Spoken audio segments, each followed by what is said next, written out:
take me through the first play with Wilson, and obviously he's identify things with him one-on-one sometimes, and he's made plays. Just how it was obviously probably scripted, but you had other options. But how would you describe just how that play unfolded and the plan for that play? Yeah, credit to Jake Waters. That was his idea really early in the week with just kind of how jumpy those corners were, and they were, pattern read guys that were going to read the footwork of the quarterback. So we felt like if we got one of those in early, it would allow us to be able to throw our quick game a little bit easier throughout the game.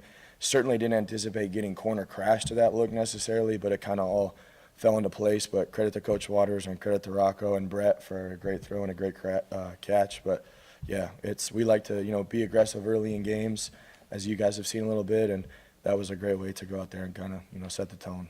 And the way you guys have moved it in these past 3 losses, I was asking Brad, does it feel like in terms of the explosive plays, the execution, that you're this close to blowing the lid off of that and having that translate more into points versus tons of yards? Yeah, it does. I agree with you, and it's frustrating because you do feel like you're just an inch off, and you don't care about the yardage and all that kind of stuff if you're not getting the results that you want to get. So for us, it's just about, finding, from myself, like the last 3 weeks we've been an inch off, and it's my job to figure out how we could get that to all be on the same page and be, click on all cylinders, and we're close, and we're, working tirelessly to do it. But it's more frustrating when you feel like you're clicking, in a lot of areas, and then you're not, and the pattern of it's just a hair off. So it has been frustrating. We feel like we're close to figuring it out, and hopefully, next week is the week that we could go and make some of those corrections.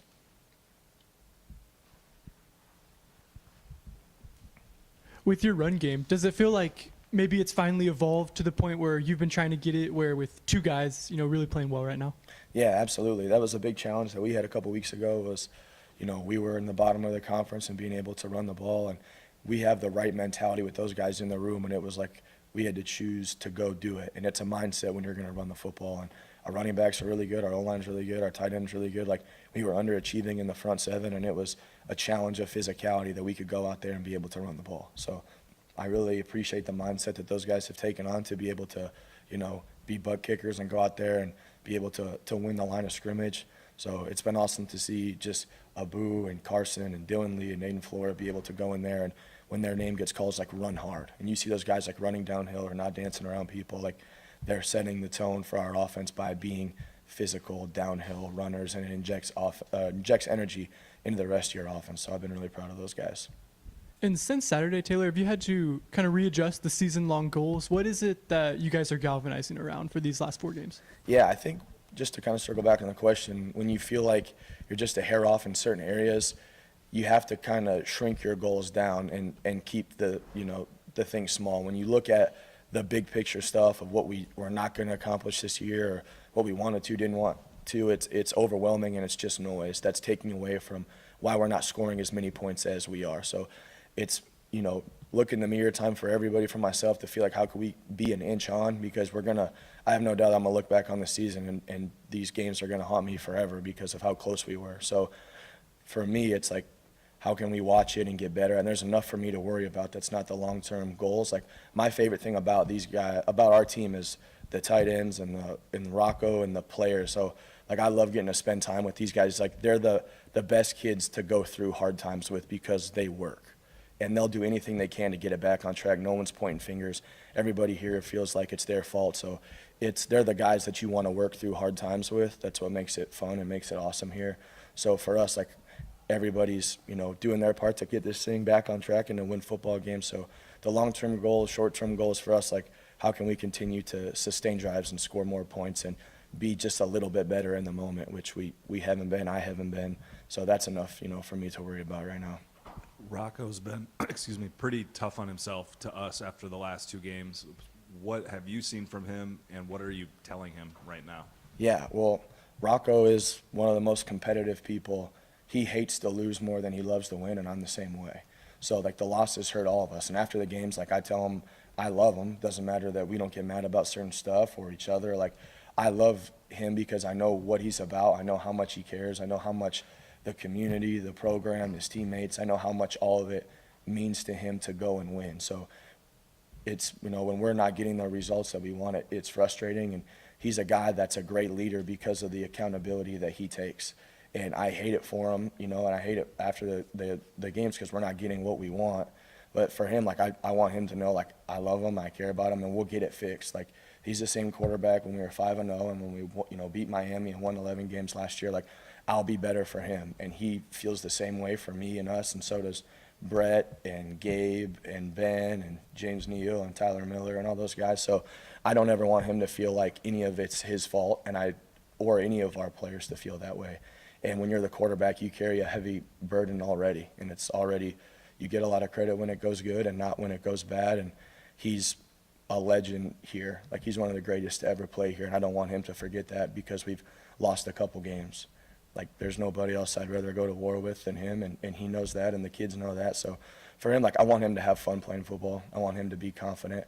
I want the guys to play confident. We're not playing as confident as we should be, and we're a hair off in some of the areas that we should be, and we're pressing a little bit more because of the results and the circumstances of our losses. And I understand it because it's so important to everybody. But when you're not playing confident and you're pressing, you're not having as much fun, and the game becomes more stressful, and we got to get the joy back into it a little bit more and play a little bit looser and have more fun. So for me, like, I like going out to practice. It was excited to get back on the field and be able to, you know, I've talked to you guys about how much more immature I am than him. I could go and rub that off on him a little bit, and we can have fun at practice, and we could go work really, really hard. And he had one of his best practices today because he's a pro. How difficult of a situation is that to pull out of when you're talking about playing with joy, playing with confidence when you've lost 3 games in a row? It seems like it can spiral, probably. Yeah, it's hard, but to circle back, like, you got to just keep your focus on the right stuff. Like, when adversity happens, the only thing that I know how to do is to just tunnel in my focus on certain stuff and to go right to work on it and go right back to it and, like, remember what got us here. Remember, you know, why we love Iowa State, why we love being here, like, the root of all the joy of it, really. And, you know, I don't want the cop-out to be like we're just, you know, we're a hair off to make ourselves feel better because, like, we lost 3 games and we are underachieving on offense. That's my job and my responsibility. So, like, you understand that and you take that pill, but what are the answers? Because, you know, insanity is doing the same thing over and over and expecting different results. So, like, how can we practice just a little bit different? How can we, you know, meet just a little bit different and just find something that we could sink our teeth into to help us grow and get better? Because that's the only way to do it. You know, I'm not much of like a, you know, well, we were right there kind of guy. Like, I'm not. Like, I'm sick for the losses, and I'm pissed at myself for a lot of different reasons with it. But for us, you know, just something we can sink our teeth into and be focused and go to work and not worry about the situations of all the different plays or the what ifs of if it doesn't work or doesn't go. You know, like, that's not how I want those guys to play. It's one play at a time, 1 second at a time, and brick by brick so we could build something special, which we've done. And you know, at Iowa State, like, it's always going to come down to the last drive. There's going to be 3 or 4 plays a game, and they're going to go your way or they're not going to go your way. Last year they did in a couple situations in games that were pretty similar. This year they're not, and we have to find a way to get the ball to bounce our way, and we will. Coach, you mentioned some of the tough times. You've been in this program for so long, and there's obviously been some of those lows. Is there any lesson that you can take out of any of those past experiences into this year? Yeah, I think just like the lesson, you know, thinking from like the 2016 and even like the 2022 season when you had so many of those close games that didn't go your way. And like the lesson for me is like to always like kind of look back on, you know, not to sound cheesy, but like what the process is and not get away from like I said, like what got you there, and to just like stay loyal to what we're doing every single day, and to like hug the people here, love the people here, because like that is what makes it special. Like I've got to be with Coach Campbell for 12 years. I've got to be with Rocco for 4 years and Gabe Burkle for 4 years, and got to see these guys grow. Like college football is insane right now. So the hard times make the good times better at Iowa State, and the journey is what's always made this place really, really special. So I know like there will be fruits at some point that we get to really enjoy, and they're gonna feel better because of the hard times. And we're not a group that feels sorry for ourselves here, and it's never gonna be that way. Like Coach Kim always talks about going up the rough side of the mountain. That's the only way that we know how to do it here. But I like being able to enjoy the end or the good times with our guys, knowing that we were able to stick together and overcome hard times and lean into each other when it's not going good, and not point fingers and not be able to, you know, blame other people. Like that's not what we do. the struggle is what makes the highlights here even better. You talked a little bit earlier about, doing the same thing over and over again as a definition of insanity. I don't want to put words in your mouth and say you're changing your process at all, but you mentioned evaluating the way you're practicing. What are some of those things that you're trying to change this week to get things fixed to where you would like them to be? Yep, like we added another walkthrough period at the end of practice today.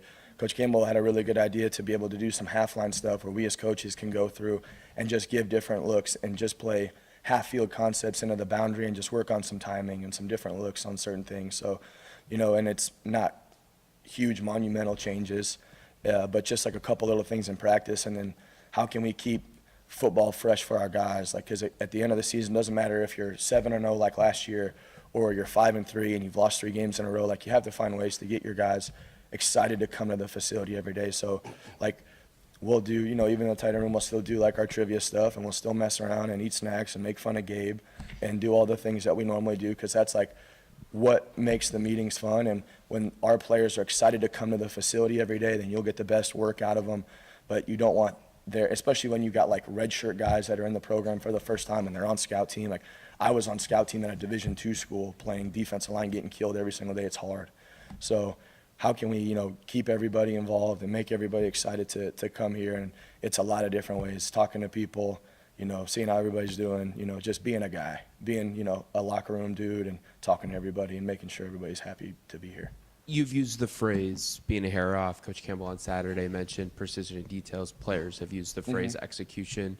How much are some of these changes in practice this week maybe going to help you guys get to the point of executing at the level that you're demanding? Yeah, we hope that it's a lot. And if it's not, at least like we tried something different. And for me and Coach Campbell, we talked like we'd be naive to just have the exact same thing for 4 weeks in a row and not add, maybe some more meeting time or some more time where we could just have Rocco go with the receivers and the tight ends and watch some stuff. Just like a couple, like I said, not drastic changes, but get the guys to hang out with each other around a little bit, and while they're eating, they're watching film. And we're doing something else in practice just to, something that those guys can sink their teeth into and we can throw and catch. Or we can go out there and do run-on shields versus some certain looks, and we can hit the bag a little bit. And we could coach our guys, and they could get their hands on something, something that you're not like just watching tape. Because there's also like the overload burnout. You won't find a group of guys that watch more tape and watch more game film than our guys do here. Like, and sometimes it's like, hey, like, go watch a movie. Like, go do something else. Go, like, get brunch somewhere and, I don't know, do something else and reset your mind a little bit. So it's all, part of it, and it's all, stuff that we're trying to figure out where it is, and you don't really know, but I'm, always into mixing it up and seeing, what kind of funky stuff we can get into. You mentioned earlier about getting that running game going back to where you guys would like it, and with kind of some of the struggles in the passing game, is the ground game, is that something that can really kind of carry this offense and get it back on track, and maybe what do you do there? Yeah, absolutely. And I think when you're running the football, like, it injects like a mentality throughout your offense, and it brings confidence to the pass game, and it helps like your play action pass game. It helps, like, Coach Campbell's always going to be a big time of possession guy for us here, and we want to be a nasty and physical football team. That's always, from when we had David to when we had Brees. It doesn't matter who we are. Like, the mentality of your football team always starts, in my mind, through the run game. So when we're able to do that, it opens up a lot of doors for our offense, and it certainly takes a lot of pressure off of other areas in the offense as well. But more than anything, like, there's a standard of how we do things here. It doesn't matter if it's the run game or the pass game. And when we're running it really well, like, everybody knows, like, we're playing a certain way, and the pass game guys here, like, are unselfish to the point where, like, all right, we're running the ball here. Like, when my number gets called in the pass game, like, I got to make sure I'm ready, because that moment's going to come where, like, you have to make a catch, and it's going to change the outcome of the game, because that's just how the games are at Iowa State. So you can never lose track of that in the back of your mind, even when we are running the ball well. How you doing, Coach? The community here is so supportive of this team and this school. It seems like loyalty is not limited here in Ames. As coaches and players, do you guys feel that when you're out and about in town, regardless of what the,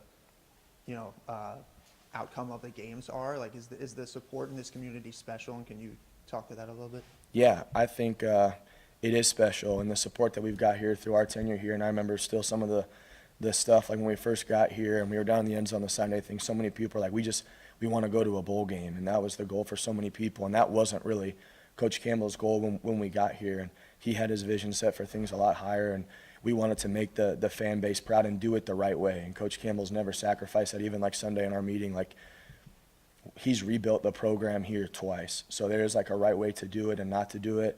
And he's not going to let like the standard slip for, you know, treating people the right way and being involved in the community and giving back to this place, because it is what makes this place special. It's like when we recruit, you know, people, like, there's no pro sports teams here. Like, you're going to be the big guy on campus no matter where you go. And when I go out with Campbell, luckily for me, like, I look almost like everybody else in Iowa, so nobody recognizes me. But when we go out with Campbell, he's got like the nice tan and the hair gel going, so he gets recognized a lot more. And, you know, he'll take time for everybody in the state that's here. Like, that's why he loves it here. It's been a great place for his kids to go to school. Met my wife here. She went to Ames High School. Her dad worked at the library at Iowa State. Like, it's such a tight community here, and it means so much. And they're like, I got, you know, everybody else probably in college football is getting like hate tweets, and I still get some of those, but like, so many people reach out to me and say great stuff about how close we are. And I'm sick for the fans and our players and team in the community, because we want win and we are close, and they deserve a winner here. And like, Coach Campbell's built the expectation here to win football games. And I like to think our offense has built the expectation here that we're going to score points and we're going to go, you know, have to win games however we have to. And when we don't, like, we understand that we didn't live up to the standard from our part. So it's such an awesome place to live and raise a family and be around the community, and they care, and it means a lot. And we sell out every single week because, like, the people, like, love our kids. It doesn't matter, like, there's not another place in America where they announce the kicker, Kyle Conradi, that the place goes bananas. It's the loudest, like, because they love the kicker. They love our players here, and it's awesome. And I never take it for granted. I don't ever, like, if we did get booed out there, I'd understand it's because, like, we're not living up to expectation, and they do so much to support us, like, and I care about what they think, and it's awesome for that reason. It's what makes us different than a lot of other programs and schools. Obviously, chemistry takes time to build. How do you feel Rocco and his receivers are at this point of the year, and what do you feel like is behind some of those miscommunications where there's an incorrect route or a misread, and how do you diagnose that at this point of the year? Yeah, I certainly think, like, you've seen some ups and downs with it, and the consistency piece is always something that we're trying to figure out how to be better. That's why we kind of got to some of the half line and other ways that we can get those guys to be on the same page. And the depth that we have on our offense is something that is unique probably to the last couple of years, where I feel like we have, you know, 4, 5, 6, 7 wideouts that could go in there and playing games. So there is a little bit of variability with the timing and things like that. And for us, like, want Rocco and any of our players to, like, be confident in the protection, be confident in the timing of the routes, and trust your eyes and not overthink, like, is this person going to be in the right place at the right time? You know, like, is this person going to be, you know, is the tackle going to be with me on my double team if you're one of the tight ends? Like, trust them to be where they're supposed to be and go execute, because if you're worried about someone else, you're not going to do what you're supposed to do as good as you should be. So for us, like, it's always about, you know, taking care of yourself and being where your feet are, and the reps and being in the right place at the right time. Like, Brett had a drop against Colorado. He's one of the most sure-handed people on our team. We come back to first play, we throw him a double move, and he scores a touchdown. Like, that's who Brett is. There'll still be, you know, things that happen, but the trust and the confidence never wavers in each other. And it can be hard at times when you're going through hard times, but for us, you just have to, like, circle back on the work and know. The thing that I think helps here is, like, I know what Chase Sewell and Townsend and Brett, like, I know what they're doing in the indoor all the time to get it right. They stay after practice, they catch with Rocco. Same thing with our tight end. So when you know how people work, you know the film that they watch, the mistakes don't eat at you, because you know that they care and they're about it for the right reasons. And for us, like, it's just about finding a way to just click just a little bit more and be just an inch on, and we got to figure it out. Thank you, Coach. Yeah, thank you guys. Appreciate you. Yeah, have a great Halloween.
the ups and downs. Yeah.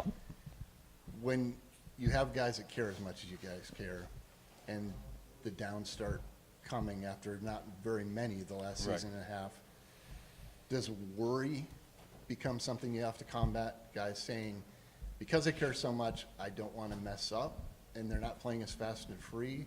Or the amateur psychologist here, what? Yeah, what do I you think, is- yeah, and we talked about that a little bit last week. I think that's why I was so proud of how we came out and played last week. I think there is certainly always going to be a part of that when you have 18 to 22-year-olds that are growing into, their own uniqueness and best version of themselves, and I think that's going to happen. I also think a little bit along the way too, we got a unique dynamic. There's so many young players being forced into critical roles that, I think you're trying to catch those guys up, and you're also trying to get your A players to, not feel like they have to overcompensate because of some of the unique challenges that obviously this team is facing. And so I think there's a lot of that going on, and I think the pride I take is, man, watching our kids play.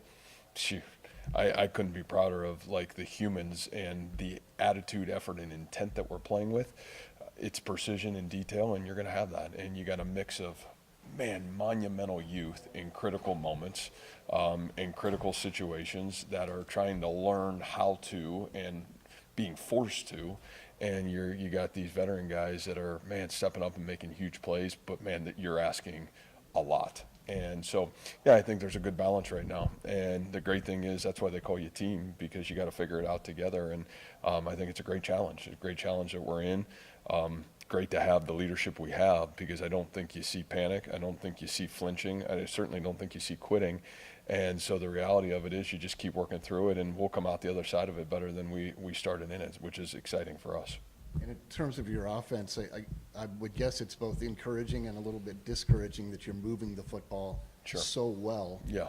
And it's not always translating to as many points as you probably used to have. Yeah, probably. I think that's a great point. And again, I think when you look at the last three games, you see a mix of what I just said. You see some critical youth and some critical injuries dictating some of that. And then you see some of the precision and detail of some of our A moments have to be better. And so, it's a unique mix that all those guys are working through. And really, they're all being forced to kind of do it right now, the first time in their career. And so, like I said, I think those are things. The positive is you see a lot of positive and continued growth. We're getting better in a lot of areas.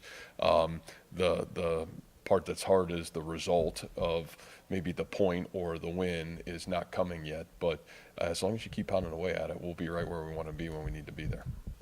Matt, you could face Jeff Sims this weekend. In a situation like this, do you go back and look at a player's previous stops as you get ready? I think the thing that's unique, and obviously Jeff's played a lot of football, and I think you've seen it already. You saw it in the fourth quarter a little bit Saturday from them. Man, I really think he came in and was a monumental spark of success for them. And when you see a guy like Jeff that's played a lot of really good football, and it's a unique challenge, because I think him and Sam probably have some similarities. They both are elite runners with the football. They can create in the pocket. They've got the ability to run the offense. And, I'll give Kenny a lot of credit. I mean, I think he's done a great job of having a great 1-2 punch at quarterback. Both those guys can run the system and run the offense. And then obviously they've got great playmakers around them. So I think it really helps. But you certainly are always looking at, every piece of the puzzle to try to give yourself the best opportunity to be successful no matter who plays quarterback. What questions have you found yourself asking yourself and your staff the last 72 hours? Yeah, I don't really think much different than really where we've been. I think it's how do we continue to be the best teachers right now for the youth of this football team that's being asked to do things that probably weren't expected to do.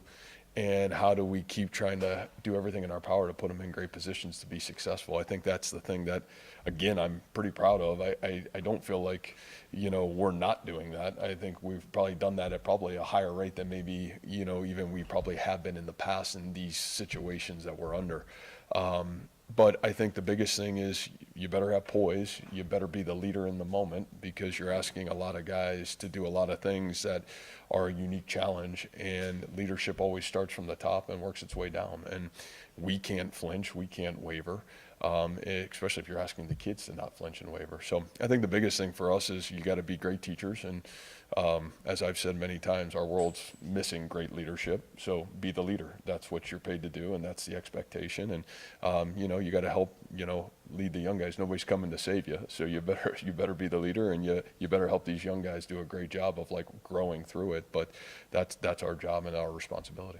Rocco, to us, has been pretty critical of his own play the last 2 games. Yeah. What have you seen, and what are you telling him right now? I think very similar to what, my comment to Rob, like, man, Rocco is, probably at times the last couple games, really the last 3, we've asked him to do a lot more than probably he should be being asked to do, just because of the game flow, some of the situations that we've been under, with our kicking situation and different things. And so, boy, man, we put a lot on his plate, and I think he's responded in a really positive way to a lot of it.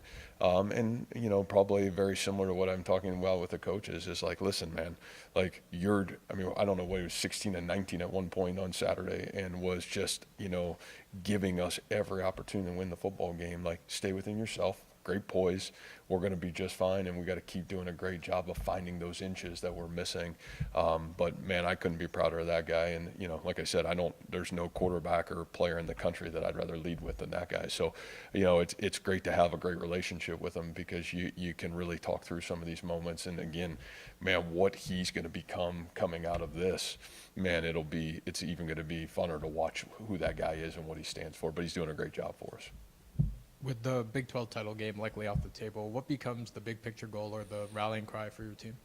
Yeah, and again, those are things that we'll see at the end of the season. I don't think we've ever sat there and worried about, end results. We've worried about the moment, and how do we do a great job in the moment. I think what Saturday becomes November football, right? And we've always built this program to be its best in November, and that's the next part of our football team coming forward. And you're asking a lot of pieces to be its best right now. A lot of guys that are playing critical roles that haven't maybe got some of those meaningful reps that some of the other chunk of our team has. And so, man, how do we become the best team in the month of November? And we'll define our football team positive, minuses at the end of the season, when you can sit back and reflect on all those things. But I think you put your head down, you go to work, and the results will come as long as we continue to improve and get ourselves better. So yeah, I think that's really been our approach. It's always been our approach. Win, loss, no matter where we are, it's how do you get better next week so you can be your best in the moment. And what are your impressions of this Arizona State team, and what makes them unique compared to last year? Yeah, I think uber talented across the board. You're talking a team that's got obviously they've got championship pedigree. They had a great year a year ago. You see that. I mean, you see how they've played. They're uber athletic, probably the most athletic team that we've played across the board all season. They're physical at the point of attack, and they've got great skill players. They've got difference makers all over the place, and they've done a great job of that. They play really hard, and be a really great challenge for our football team. Coach Mauser talked about how doing the same thing over and over again is the definition of insanity, and kind of altering different things in practice to help lead the team to more success. You mentioned additional walkthroughs, various drills. How did you as a head coach identify those being things that this team needed to get through the losing streak and come out on the positive end? Well, again, and I think I've used this word a lot in here, is the word curious, right? I mean, I think you're always looking for ways to help your team be the best. And every season, every week is different, right? And you got different challenges, different, situations that are thrown at you. And the coach's job is to respond to those challenges and then find a platform and, be the teacher. Again, I think we're in this crazy world that we don't realize, like, we are teachers, and our responsibility is to figure out what the student needs, and then how do you provide the best, best game plan in terms of man, how do you implement it? How do you teach them on Tuesday? How do you teach them on Wednesday? How do you teach them on Thursday? And sometimes the students keep changing. So you got to be able to adapt to that change and give the students what they need to be their best. So it's what I love about the job, and it's what makes the job a real challenge, because it's always changing, and you have to have the ability to adapt as the professional. So we work really hard at that to try to give our kids what they need. Being the head coach, players, your assistants, they look at you for answers. Who do you look for to try and find answers during these moments of struggle?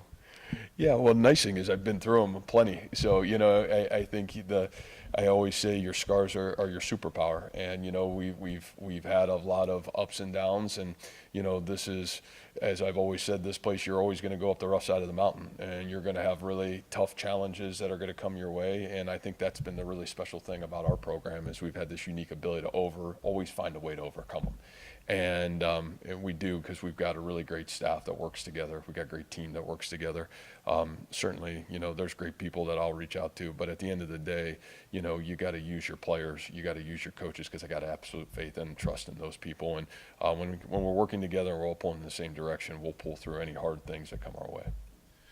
Injury update: Will McLaughlin, Kaijon, Jace Gilbert. Anybody else I missed? No, Kaijon will be out for the year. He tried to come back. We're going to shut him down. He needs surgery. So, we're going to do that. He physically can't do it, and I really appreciate him trying. I think Will McLaughlin will be all right. That was a tough blow. Will was playing really good in the first half. We'll kind of see where he is. I would say right now, be questionable for Saturday. I think there's a chance that he may be back and ready to play. Jace Gilbert looks like he's going to be able to go, which would be great. We've been trying to get him back, and he's done an unbelievable job. And so I think there's probably a real chance, kick today, which was awesome. And so, obviously would be great to have him back if he was able to be back for us this Saturday.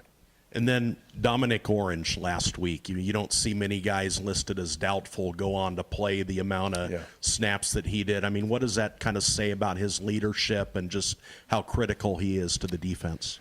Boy, I would say, from day one to when Dom came to Iowa State to who Dom Orange is today, probably one of the great success stories that we've had. And, Dom obviously has great talent. I think growing into that talent, growing into the man that he's become, he's articulate, he's sharp, he cares. He's always been selfless in terms of trying to become his best. And, I couldn't have been prouder of him. I nowhere near 100% healthy Saturday, and I thought the way he played in the football game and, didn't want to come out of the game, I thought he was incredible. And so, it'd be great. Hopefully this week will give him another, round of time to even be a little bit close to full strength as we get to this coming Saturday. But really appreciate him and certainly appreciate his leadership for sure. Hey, Coach. Sorry, Ben. How do you manage emotion right now? Yeah, just be the same guy every day. Pretty easy for me. You mentioned Jace Gilbert might be coming back. What would that help in the returning and in covering kicks game? Yeah, that's been obviously a tough challenge. So I think consistency probably would be the word that I should use. Jace has been such a key piece of that for us. I think last year we only covered 30% of our kickoffs, right? He had 70% touchback rate. So having that guy there, and I think if you've watched us play, you've seen some of the unique challenges that we've been under in those areas. That consistency and obviously his ability would be huge for our football team to have back. And I guess not to make it all sound like it's on that, were there any problems you've noticed in the last few games in terms of getting down and tackling? Absolutely not. Our kids have been. You want to talk about 10 warriors? You talk about those kids that have had to run down on that kickoff team, because those are the toughest kids you've ever seen. What those kids have done have been absolutely incredible. So again, when the ball's getting caught on the 15-yard line with no hang time and you're asked to run down there, that's a tough challenge. So, and again, that's not a discredit to anybody, because we're asking everybody to step up. But those 10 kids have been running down, buddy, those are about the toughest kids you're going to find in this state. So those guys should be interviewed. You used the term OKG, our kind of guy at the 2025 Media Day. Yeah. Can you just describe your philosophy and what does that mean and how do you execute it? Yeah, I think it's been really fun for us here to build a football program, and been nice to be one place probably for 10 years, so you kind of have a really good feeling, and probably even through my own growth and maturity as a head football coach, to understand the value of what it takes to win football games here at Iowa State. And I think the uniqueness of that is, OKG is our kind of guy. And, this place isn't for everybody, because there are going to be really good days and there are going to be really tough days. And, we have to win a very unique style, probably very different than everybody else in college football right now. From, how we acquire talent to how we have to develop our talent and where we have to get them to be able to play successful football. And there's a mentality and a toughness that it takes. And, I think one of the things that we're looking for in that process is the guy that understands a team. Do you understand the value of what team is? It's not about you, it's about the team. And then, we've always talked about these 3 value systems, and any young man that we've brought to school here is, number one is this unbelievable understanding of character, like understanding that character does matter at this place. And I've always said this, and fitting for this time of year, is can you build a team you can lose with first? And you're going to go through adversity, you're going to go through hard.